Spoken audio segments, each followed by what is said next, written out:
और ये सारा का सारा बवंडर क्यों किया जा रहा है भाई और बहनों, पता है?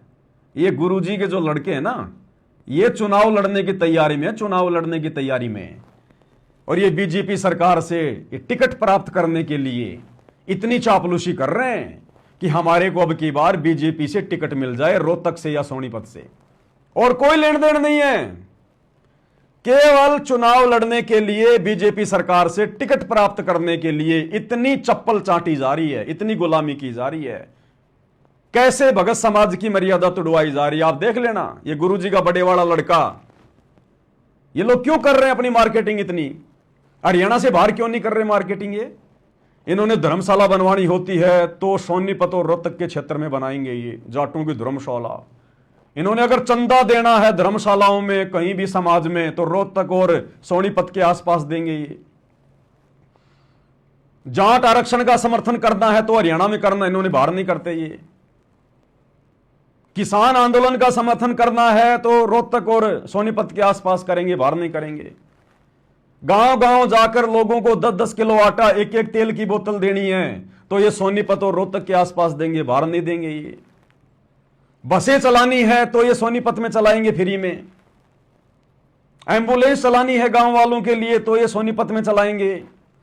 रोडें बनवानी है तो ये सोनीपत में बनवाएंगे। और समाज में कोई पैसा देना है, मर्यादा तुड़वानी है भक्तों की, तो रोहतक और सोनीपत के आसपास। क्यों भाई? हिंदुस्तान में और जगह इन चीजों की आवश्यकता नहीं है क्या? ये सारे के सारे भिखारी सोनीपत और रोनीपत में पैदा हैं क्या? अरे रोहतक और सोनीपत में दुनिया के सबसे ज्यादा भिखारी हैं क्या, जो तुम रोजाना जा जाके उनको 10-10 किलो आटा जबरदस्ती बिन बुनाए मेहमान की तरह? और देश दुनिया में भिखारी नहीं है? और जिन लोगों के घरों में भाई और बहनों ये लोग आटा देने जा रहे हैं ना, ये कहकर कि बहुत गरीब परिवार है, बहुत गरीब परिवार है, उन गरीब परिवारों से ज्यादा बुरी हालत तो संत रामपाल जी के 90% भक्तों की है। 90% भक्तों की। छत्तीसगढ़ में जाके देखो, बिहार में जाके देखो, मध्य प्रदेश में जाके देखो। जिन लोगों को ये भिखारी कहकर और वीडियो बनाते हैं जा जाकर संत रामपाल जी ने दाल चावल आटा तेल नमक साबुन भेजे हैं, उन लोगों से ज्यादा बुरी हालत तो संत रामपाल जी के 90% भक्तों की है आज वर्तमान में। अरे उनको जाके दो ना, कुछ तो पुण्य मिलेगा। गधों को खिलाने से क्या फायदा, दूध वाली भैंस को खिलाओ। अरे भक्तों को जाके दो, उनका सहयोग करो ना कम से कम।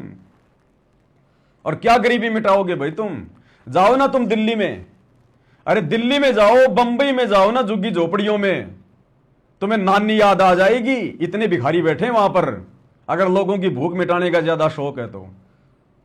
अरे हमास में जाओ ना, हमास के अंदर पूरा हमास उजड़ गया, 10 लाख लोग बेघर हैं, उनको है खाने की आवश्यकता, वो है असल में आज भिखारी।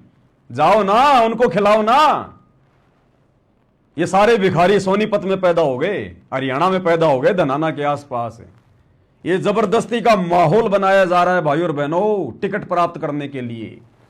टिकट मिल जाए तो फिर इन लोगों के पास जा जाकर वोट मांगने के लिए कि देखो जी हमने आपका मकान बनवाया था, देखो जी हमने आपके मकान का गेट लगवाया था, देखो जी हम वही हैं सतलोक आश्रम वाले जो एक बार आए थे, 10 दिन का राशन दे गए थे और बोले दोबारा आएंगे, फिर हमने मुंह भी नहीं दिखाया।